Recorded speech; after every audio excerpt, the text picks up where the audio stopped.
Hey, you want to hear a really frightening headline from the Good News Network? Oh, yeah, for sure. Okay, here's the headline. And I'm not even going to read the article because the headline just scares the hell out of me. Okay, you ready? Robot that performs colonoscopy set to make procedure simpler, cheaper, and more effective. All right, I don't want to be the first patient. How would you like to have been in the control group for that one? Little left, little right, little left. Oh, damn. I'm sorry, Dave. I can't be.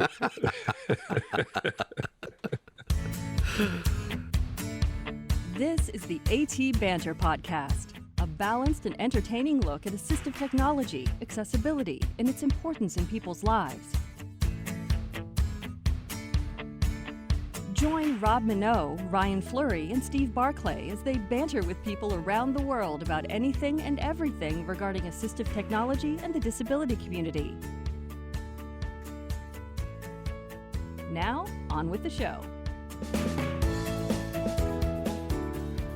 Hey, and welcome to another episode of AT Banter. Banter.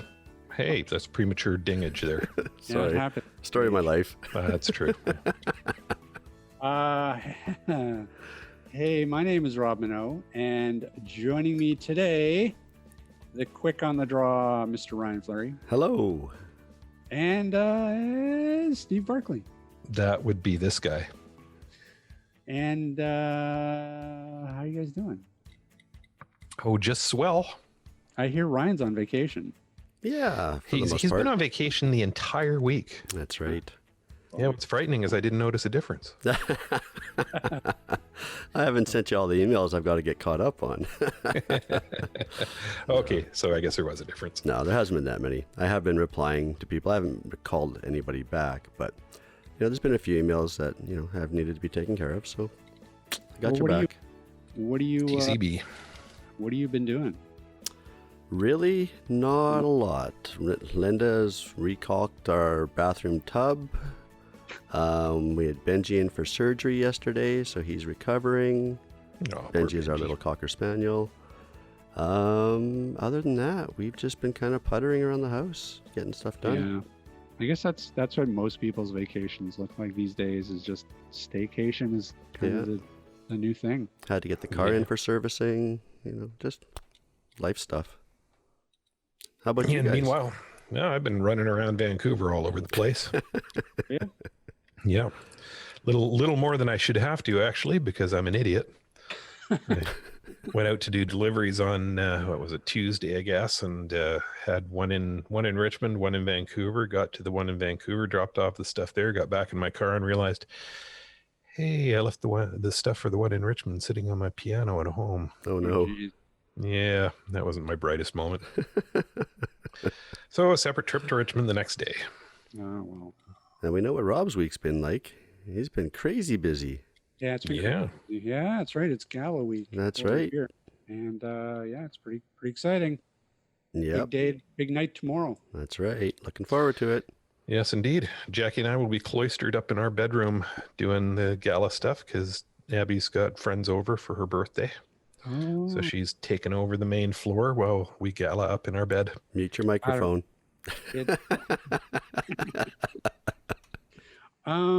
Hey Ryan. Yes, Rob. What are we doing today? Today we are talking with Mike May and Jose Gazantibe from GoodMaps.com. All about indoor navigation. Indoor navigation again, huh?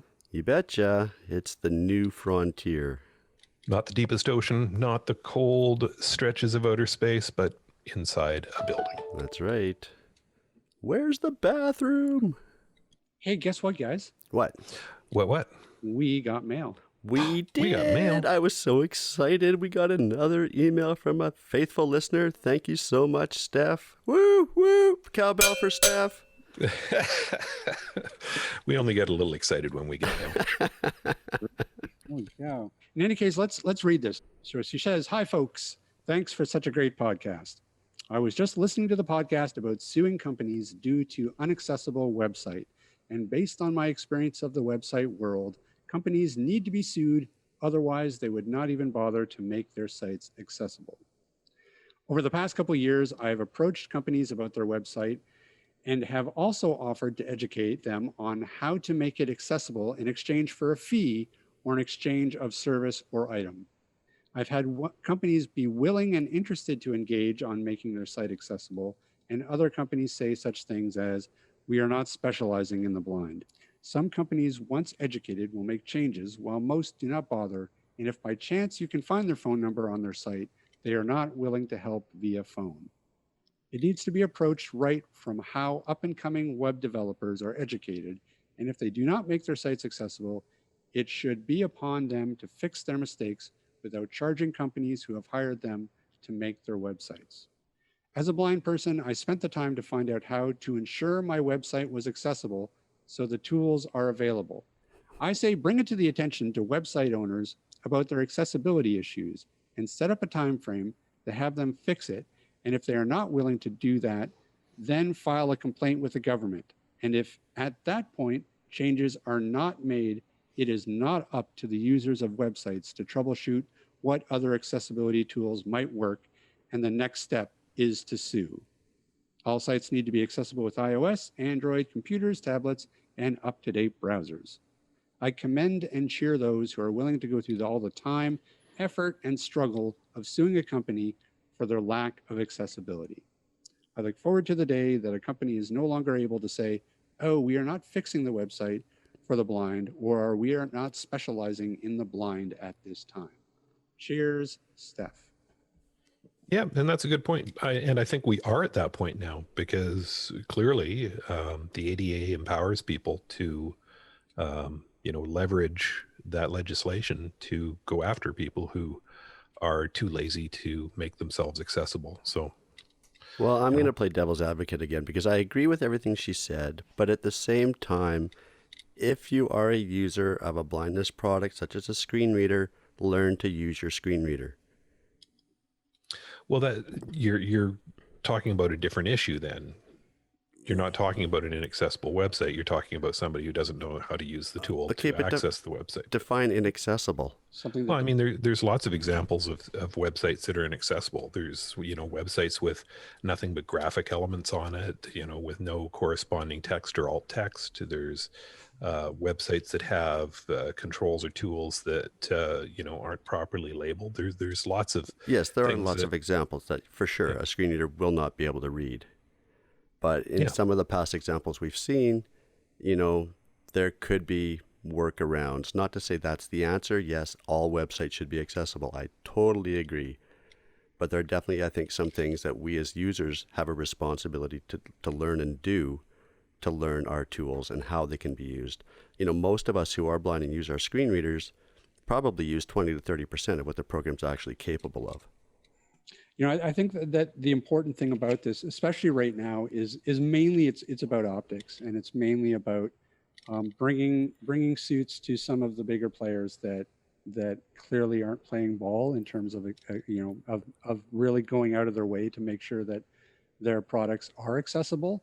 And I think that it is important to legislate to a degree, just to make it clear that accessibility is a serious issue. It's right up there with not having wheelchair ramps, not having curb cuts. Well, agreed. And we've talked before about, we are consumers just like the rest of the other sighted folk out there. We've got dollars to spend as well. So seeing people take, Ticketmaster and Targets and Radio Shacks and Domino's to court, I applaud that. That has to be done. I have dollars I might want to spend at Radio Shack. And if I can't access their goods and services, I'm going to go elsewhere, and they've lost a customer. So it benefits them for sure. Yep. Yeah, I mean, I think that in general, I think we're all on the same page. No, screw you. You just surly did. Agreeing with you. All right. Well, in any case, thank you so much for the email, Steph. It's much appreciated. We love getting email, and I'm glad that it was something that was thought provoking and generated more visibility, because the digital accessibility is really an issue right now, and we need more people talking about it. Yes, Yep. indeed. I wouldn't buy anything from Radio Shack anyways. It's garbage.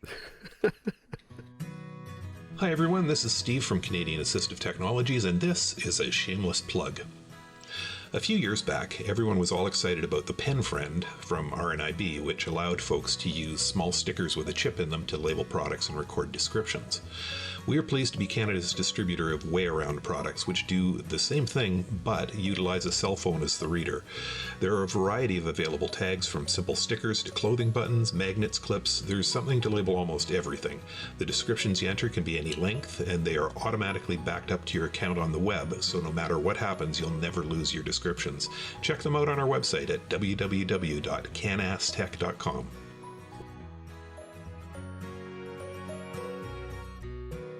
Joining us now are Mike May and Jose Gazantibe from GoodMaps.com. Hey, gentlemen.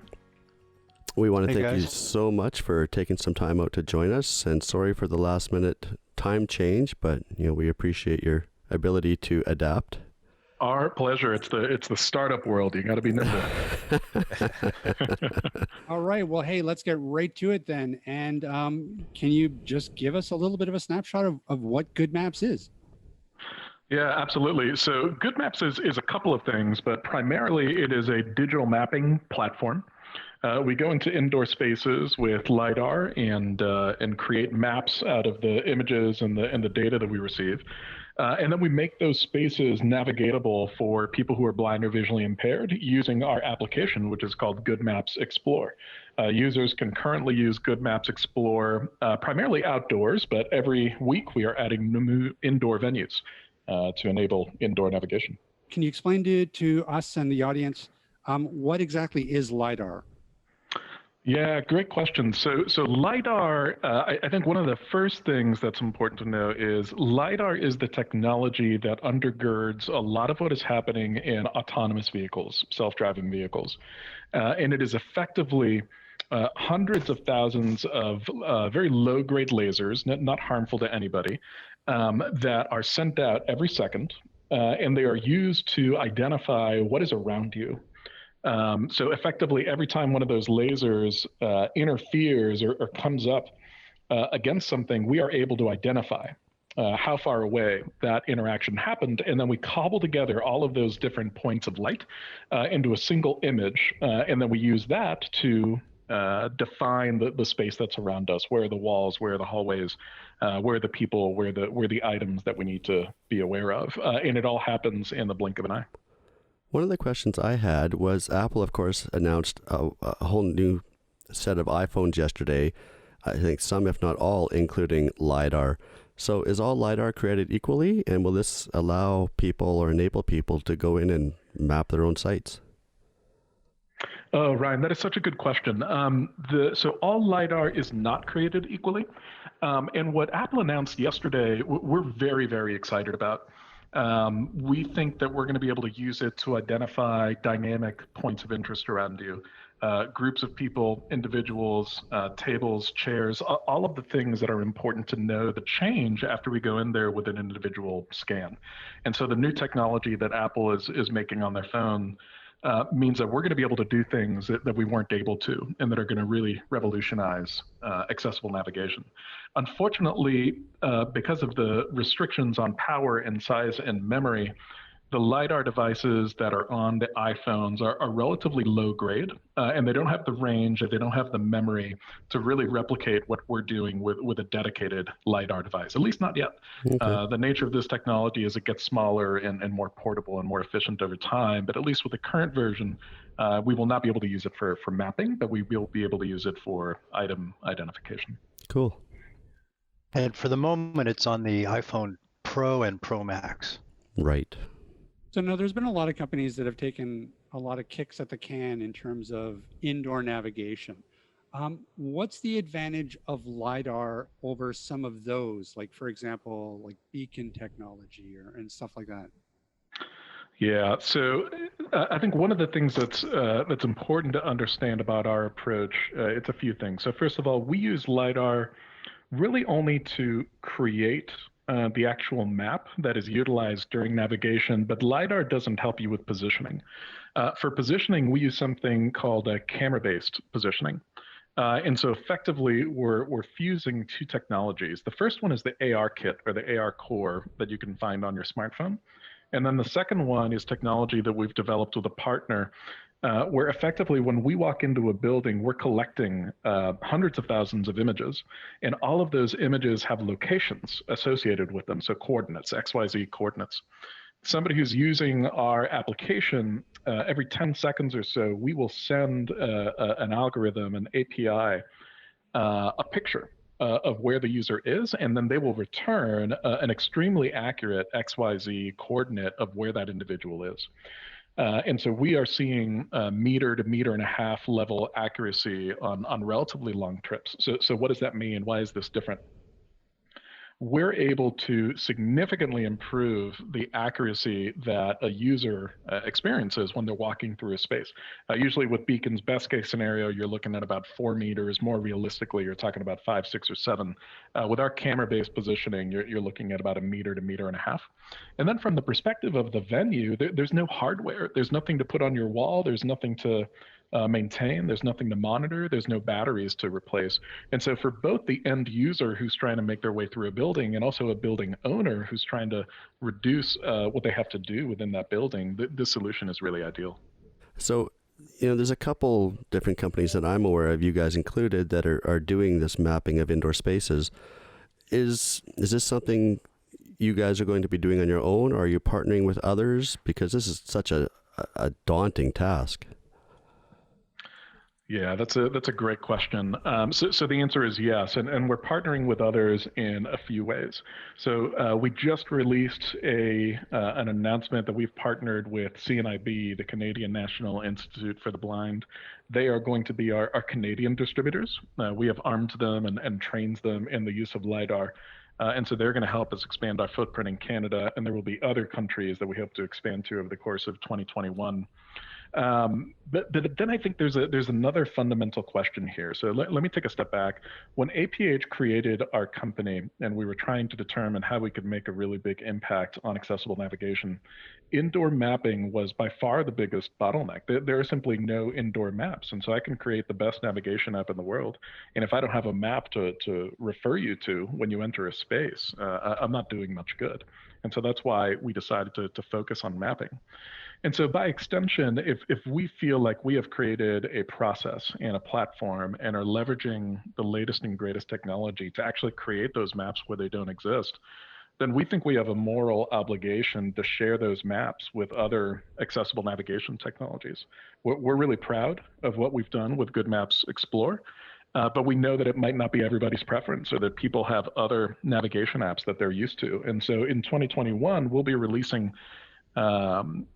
effectively a suite of tools that other navigation apps can use to leverage the maps that we're out there creating, because we think that people deserve choice in how they engage with that data. And that's a smart move, because a lot of these new technologies that are emerging, they really need that kick in the pants to get that content created. Yeah, I think that's absolutely right. I think this is a case where momentum begets momentum. In the more venues that see the value, the more users see the value, the more venues will be compelled to install this technology to the benefit of all of us. Yeah, that's right. They kind of build on each other. Exactly. It's a virtuous cycle. So could you step us through the process that a user would go through when they open the app and they go into a space that is mapped? Sure. In a mapped indoor space, it's in a lot of ways similar to outdoors. So a point of interest indoors is an office or a reception desk. What's different indoors is you don't have the equivalent of street. So you can't say go down 7th Street. You have to say go straight ahead, slight right, a little bit to your left, and actually prompt the person as they go along. You can use some landmark or point of interest space turns, turn after the Starbucks, that kind of thing. But so the navigation indoors is a little different, but it's roughly the same concept as outdoors, which is give people directions based on heading and distance. And then outdoors, the app, which is where it primarily works right now. It is much the same as people would be familiar with in terms of navigation by the getting warmer method. Currently, we have the routing being done through either Apple or Google Maps, so your position would be pushed off to one of those external apps and use that for your turn-by-turn navigation.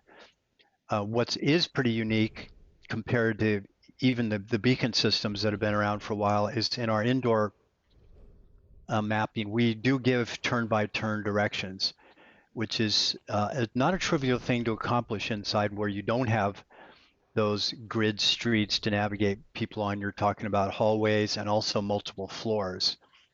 So what would the process be then if a building owner, restaurant, CNIB, whoever, wanted to have their building mapped out? Would you like take the engineered drawings, or would you go in after the fact? Like, what would the process of that be?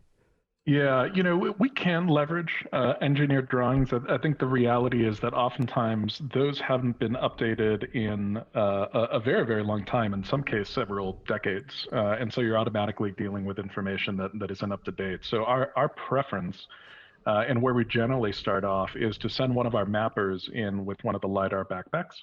And they'll walk through a space. Generally, that takes anywhere between 20 minutes to an hour and a half, depending on the size of the space. But we can generally walk through it at the same speed that somebody would if they were not mapping. We're collecting information along the way, room names, important landmarks, whatever's important to have represented on the map.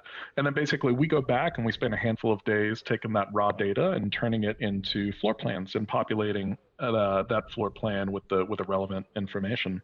We then spend a few minutes with the venue owner just confirming that we got all the right names and that everything that's on the map represents the truth of what's in that space. We press the publish button, and then when somebody walks through with GoodMaps Explore, it's available. From there, the work is basically just to make sure that the information remains up to date. So if you run an airport and the McDonald's became a Burger King, just making sure that you're going into the GoodMaps platform and noting that change. It's a pretty low level lift once the mapping is done. So that's something the venue owner has the ability to do? Yeah, the venue owner can do it. We've also explored situations where we will do it. I think because we're using camera-based systems, our plan is to incorporate some kind of AI, some kind of image recognition. So if you're walking by a space that's labeled as a McDonald's in the airport, but our camera is picking up a sign that actually says Burger King, being able to flag that and make automatic corrections. That's a little bit down the road. And so right now it is primarily manual. Either the venue owner has control or we can provide a managed service and control it. Do you have any way of linking in dynamic content? The example I'm thinking of is, for example, an airport where you can map out the physical space, but if somebody wants to get information, say from the board that's indicating flight information, do you have a way that you can tie in dynamic content like that? Steve, if you're looking for a job in product development, we've got a spot for you. That's a really good question. Yeah, that's exactly right. If the information is available, then we can tie it in. And you can imagine a few different scenarios where that would be valuable. So any kind of gate information, arrival, departure information, real-time arrivals and departures for trains and buses in public transportation, for example. You can imagine that dynamic information would be really valuable and really important to have. So long as there is a way for us to access that information, then we can absolutely display that information, and we're exploring that with a few partners. Okay, getting back to the job. It's volunteer, Steve. You forgot to mention that. Oh, damn it. You're not leaving. So, Jose, is there an ongoing subscription cost for a venue owner, or is there a one-time fee, or kind of how does that work? Yeah, so for the venue owner, there is an upfront fee to actually conduct the mapping, and then an ongoing subscription cost. Okay. It's a lot of data that we have to host, and as I mentioned, there's literally hundreds of thousands of images that we have to have available in a fraction of a second. And so one of the things that's really important for us is to build use cases on top of GoodMaps to really make this an easy decision for venue owners. So right now we obviously have an accessible navigation solution. We're in the process of building a navigation solution that is not accessibility focused, so it's more of a general public use case that leverages augmented reality. Imagine a bunch of arrows appearing on the ground in front of you that would guide you to where you're trying to go in an airport. We think there's also some really compelling use cases in safety and first responders. Imagine being a firefighter and arriving to a building that you've never stepped foot on. What information would you want to know that would make your job safer and easier? Those are the kind of things that we think maps can play a really important role in. And there's also things from a facility management and asset tracking perspective that I think are really valuable. If you're a hospital, how do you track all of your expensive mobile equipment? How do you find a doctor in an emergency setting? Those are all things that our maps and our positioning technology can help facilitate. And every time we build a use case on the maps that compels somebody to bring us in and map for that use case, we bring the accessibility along with us. And that's an important part of making sure that we get a large enough footprint so that any building that anybody enters is navigatable. What are the backpacks that you talk about, the Lidar backpacks? What's a unit like that cost? A lot. They're big and they're expensive and they're delicate. And you're just talking several tens of thousands of dollars. That's obviously another part of the cost that we need to cover in the subscription model. Yeah, I sort of have this picture of the cars that Google drives around and to gather Street View data, and wondering how you get to the point where you have people walking around doing that same sort of function for you, but with a helmet on or something. Yeah, Steve, the backpack is eerily very similar to the old Strider backpack. Oh, no kidding. Yeah. So have you guys considered, I'm sure you have, wearables? Yeah, absolutely. This is one of the things that we are most excited about. I think wearables are really making a comeback. The first generation was too cumbersome and had too many issues. But I think in 2021, you're going to see wearables from Apple and Facebook and Microsoft that are really going to decrease in price and increase in utility. And part of why we're so excited about a LiDAR-based approach and a camera-based approach is that that's where all the big tech players are going. And so we're going to be able to use all of the sensors that are going to be popping up on these new wearables to identify your position and to not have you rely on your phone. So we've really built what we think is a future-proof solution. And I know we have listeners who are going to email us multiple times if one of us don't ask the question. So what platforms are you currently on? So we are currently on Apple, and before the end of the year, let's call it by mid-December, we will be on Android. And Rob, another question people might ask is, well, how do I get my local venue mapped? And it's really a combination of user demand, if you will. If somebody really wants to advocate for a particular building, they can connect that venue with us, and we can give them a quote. And or local agencies can help advocate. I'm sure there'll be buildings that are of greater interest to blind people perhaps than others that you might want to have getting mapped first. And are there any buildings that are currently mapped in Canada? None that are mapped in Canada yet. We actually just got the LiDAR device into Canada last week. Okay. And so we will be mapping the CNIB headquarters and a number of their storefronts. And they're, from there expanding into what we hope is a number of museums, government buildings, airports, and hopefully that'll all happen or start happening before the end of the year. We've had conversations with a number of transit agencies. So as I recall, your SkyTrains there in Vancouver is a perfect example of where you have sort of indoor and outdoor navigation integration, and a lot could be done with making those indoor spaces easier to navigate for both blind people and the rest of the population. Yeah, I mean, it really sounds like this is poised to be sort of the way of the future. I know that a lot of this tech is still evolving. Especially when we're talking about wearables and stuff. Is it a pretty exciting time for you guys? I mean, from my perspective, it's incredibly exciting. First of all, to have a product out there after a year and a half of development and really hard work to make it a reality is incredibly exciting. The reception has been incredible as well, and from users who have really enjoyed using it. We wanted to create something that was intuitive right out of the box, but really powerful if you wanted to put some more customization into it. And I think we've threaded that needle really nicely.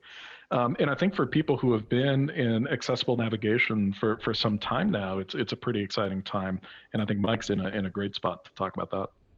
Yeah, it is exciting.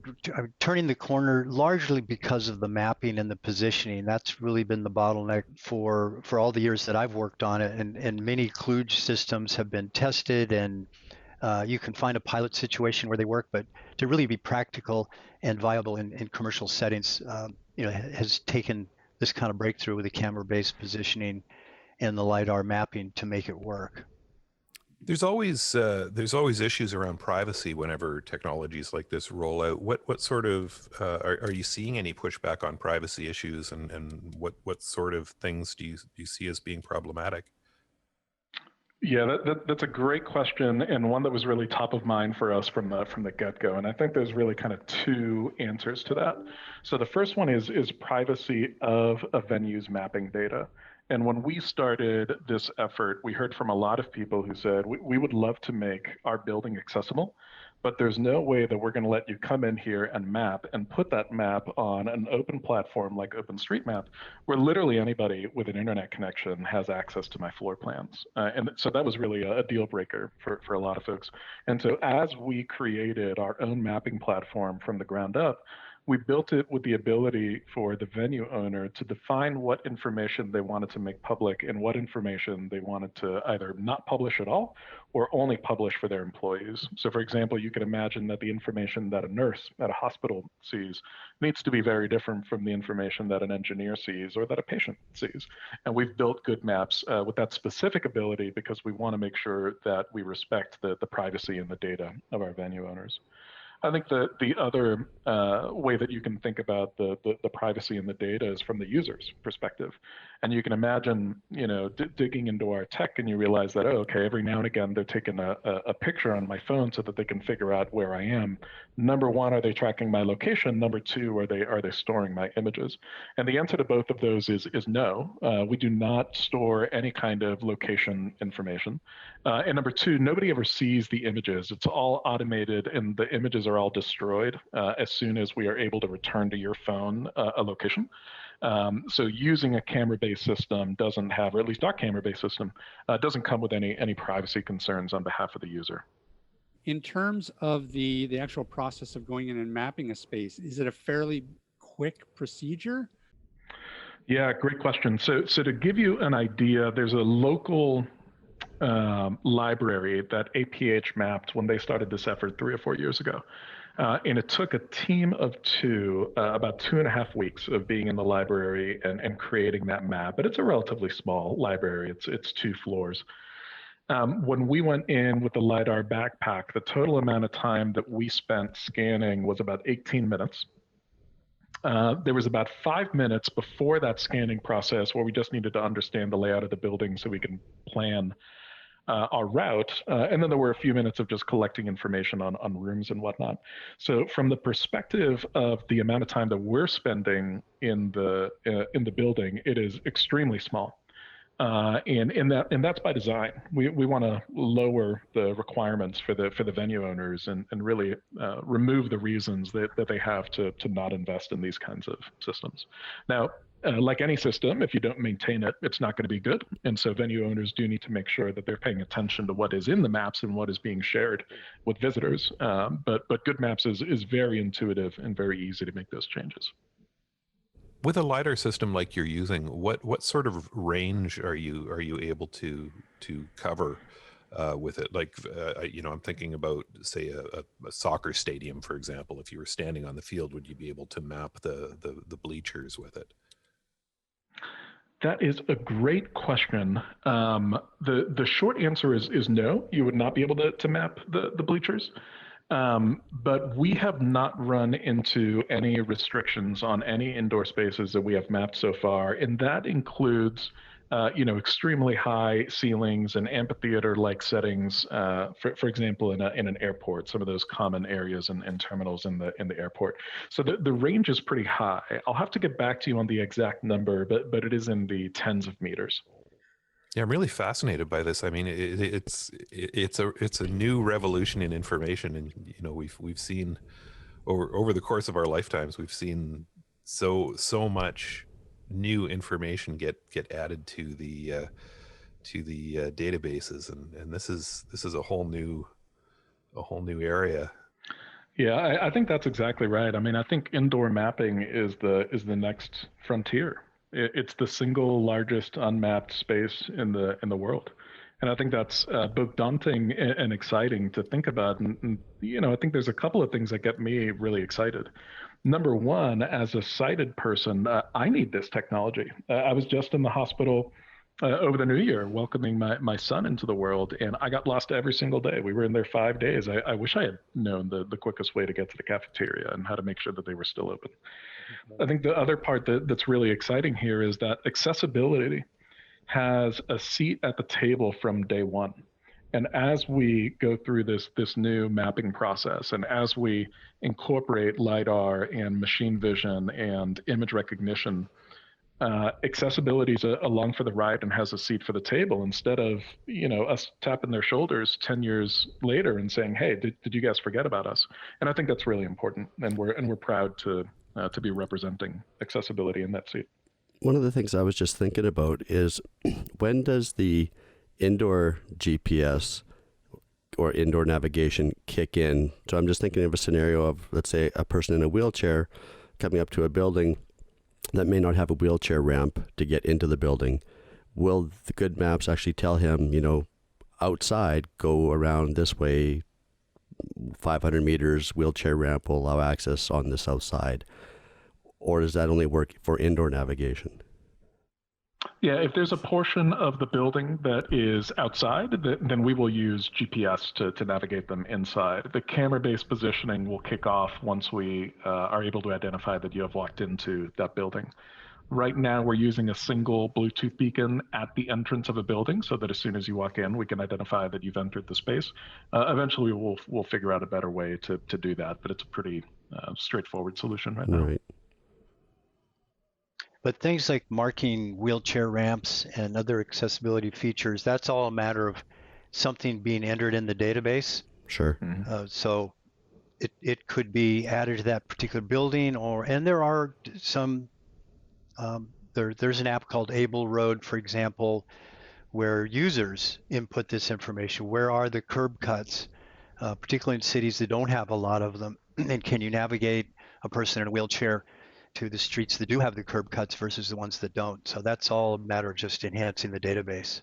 And we're very much looking into what we call rich POI, point of interest content, because there's a lot of different ways that can enhance the experience by knowing that location information.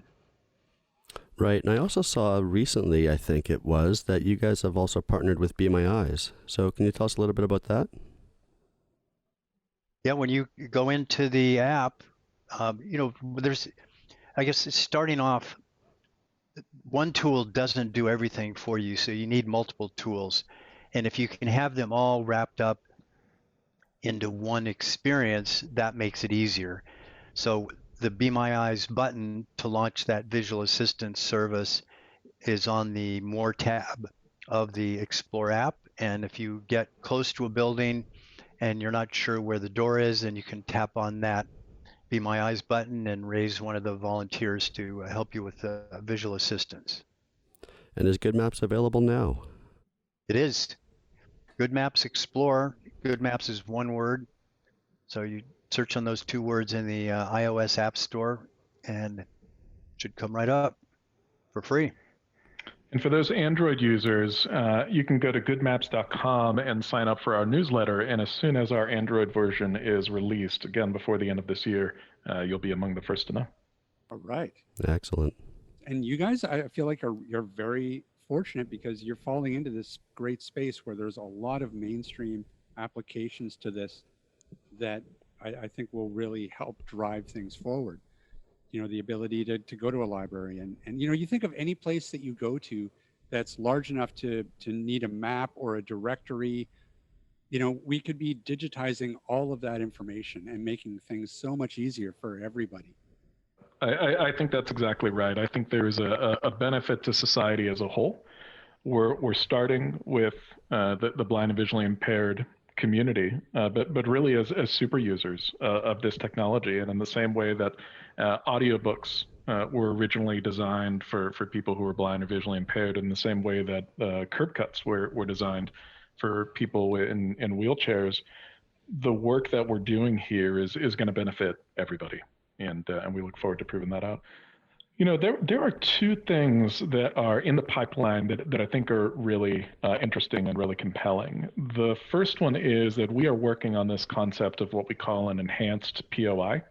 So normally when you think about a point of interest, it's a museum exhibit you've arrived, or it's a restroom you've arrived. Well, there's more information that you often want. And so what we're doing is in the back end, creating the ability to engage with that enhanced information. So for example, maybe you want to hear an audio clip about the exhibit that you're in front of, or you want to engage in social media and other people who have walked through that particular exhibit and what their reactions were. Or you walk into a restroom and you're curious about where the hand washing station is. Well, we can describe that for you with enhanced data and enhanced POI data, so that it's not just that you have arrived at the meeting room, but also the tables on the left and the chairs are to the right. I think that's really valuable and really compelling.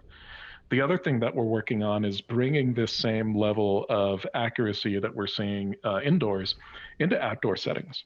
And I think we've all just kind of generally said, all right, GPS is free, GPS is available everywhere, we'll just use it despite its limitations. But there's a really big difference when you're getting a meter of accuracy versus 7, 10, 15, 20 meters of accuracy in some urban settings. And using the same technology that we're using indoors, we're exploring bringing to outdoors, and in fact are trying to get some pilots going to prove that efficacy. So imagine that you no longer have to rely on GPS for your outdoor positioning. I think that's really exciting. Well, listen, guys, we want to thank you so much for taking some time out and chatting with us. Where can people find GoodMaps, both on the App Store and online? Yeah, so you can go to www.goodmaps.com and check out the website. We've got links to the app on the website. Or on the Apple Store, search for GoodMaps Explore. GoodMaps is one word, Explore is a separate word. Excellent. Well, listen, we'll have you guys back on anytime. This is fascinating, and I'm excited. I am so excited not to get lost. We will one day be able to navigate them all. That's right. without anxiety. All right. Thanks, Mike. Thanks, Jose. Appreciate it. Thanks. Take care, guys. All right. You know, I can't get over how much faster it is to map a space using that Lidar camera. That's some pretty high tech stuff. Yeah, that's pretty neat. It's a shame that those things are so expensive, because if you could just have it somehow within the reach of the average consumer, so that, you know, people could walk around on their day-to-day lives and add to the maps. I mean, that would be ideal. You could have so much public space mapped just automatically as people are walking around. But I wonder if that maybe isn't on the way, because, you know, I'm curious to hear about the Apple Lidar technology and just what it can do. Yeah, for sure. You know, maybe that is the thin edge of the wedge, and you know, maybe it doesn't have the resolution that the hefty ones do, but you get enough data from a bunch of those cameras overlapping, and maybe you do start to build a map over time. Yeah, exactly. Oh my God, this is going to be crazy. The amount of digital information that we're just going to have at our fingertips. Every time I think that, you know, we live in such an age where it's just like we're surrounded by information. We have all the sum of human knowledge at our fingertips, thanks to Google. And we just keep increasing that. Yep. And we're getting some really fine databases of cat pictures as a result. No, great. I've been adding to that myself. It'll be interesting to actually take the app for a spin. I'm really curious about it, because I find, and I really do feel like they're in a sweet spot, because there's a lot of mainstream potential here as well. Oh, absolutely. And I always feel like that really drives the assistive technology portion of any given thing forward, when it can piggyback on something that's mainstream, that's all of a sudden widely distributed. Well, you think of what GoodMaps is doing, and others as well, but my wife and I'm totally blind for those of you who don't know, but my wife and I have been to Vegas a couple times, and those hotels are massive. And can you Yep. imagine, a conference happening in Las Vegas, and I fly in, I may not have, a guide with me. I'm not going to know which hotel I'm at, where I am in the main lobby, because the main lobby's a block wide. Like, it's massive, and the amount of information I would need would be right there on my phone. Well, plus a lot of those hotels are interlinked as well. There's Yeah. walkways between each of them, so you can be in a completely different hotel without really recognizing it, because you just wandered from your hotel. Right. I've had trouble getting myself back to my hotel, and it wasn't just because I was pissed drunk, but that certainly didn't help any. But yeah, I mean, to be able to have that information available, and to be able to, maybe through a voice interface say, hey, take me back to my hotel room, and have it actually, Reverse the lead you route, back or there, give you arrows on the ground that you can stumble along after with your 5-foot tall sippy cup, Yeah, awesome. Yeah, and especially when you start to pair this technology with, wearables, it just makes you wonder, like in 10 years, we'll have smart glasses that will literally be able to take us from your couch to the specific aisle of a grocery store that you want to, you want to go pick up a pack of salt and vinegar chips. Like, it can actually, you'll have that specific set of directions to be able to guide you from those two locations. Wouldn't surprise me that in the next 10, maybe 20 years, you'll be able to walk into your optometrist office, and that'll just be one of the pairs of glasses you can get with prescription frames or something. It'll put a little picture-in-picture screen in the top corner or something, so sighted people could actually see, the directions on the map. Yeah. Or contact lenses, Wait, 10 to 20 years and you're walking into the office? You should be able to levitate in by that point. Levitate. Yeah. That'd be nice. Hey, can I just put in a side note here, complete non sequitur, but I saw this on the news the other day. It was a news report that LAX, the Los Oh, Angeles yeah. Air, you hear about this? They had I did, yeah. jetpack sighting. Yeah, I think it was an Air China flight reported seeing a guy at 6,000 feet in a jetpack by LAX. That's crazy.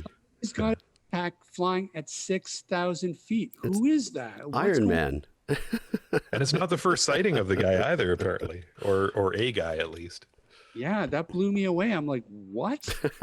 Yeah. I got to admit, my first reaction to that was good on him. Yeah, I hope he doesn't get sucked into a jet engine, but good on him. Yeah. That's wild. I had no idea we had jetpacks that could do that. Apparently so. Yeah, man, what a great time to be alive, other than COVID and everybody dying and Trump possibly being reelected. But otherwise, it's a great time to be alive. Hey, Ryan. Yes, Rob. Where can people find us? They can find us online at atbanter.com. They can also email us, just like Steph did, at cowbell@atbanter.com. That's what I like to hear, a nice hard strike. All right. Indeed. Hey, and if you're really, really, really looking to, get into a universe where people are horrible and mean, you can also find us in those cesspools known as Facebook and Twitter. It's Oh, and Instagram, but the Instagram's okay. Instagram's okay. It's just got a lot of pictures of cats and stuff. Are you back on any of those yet, or are you still completely off? No, I am. Well, I've still got the Canadian Assistive Technology Twitter account. Yep. Yeah. And I admit I do use that account to browse around and see what things are trending, but because it's a professional account, every time I want to respond to something, it's like, oh no, you can't say that on the professional account. Right. All right. So it's safe. It's a safe. Yes. Yep. Indeed. So yeah, Instagram's the only one I'm on. Gotcha. All right. Well, then I think that is going to about do it for us this week. Thanks everybody for joining us, and we will see everybody next week. This podcast has been brought to you by Canadian Assistive Technology, providing low vision and blindness solutions across Canada. Find us online at www.canastech.com. That's CANASSTECH.com. Or call us toll free at 1-844-795-8324. For all your assistive technology servicing needs, call Chaos Technical Services at 778-847-6840 or find them online at chaostechnicalservices.com. Master the one take.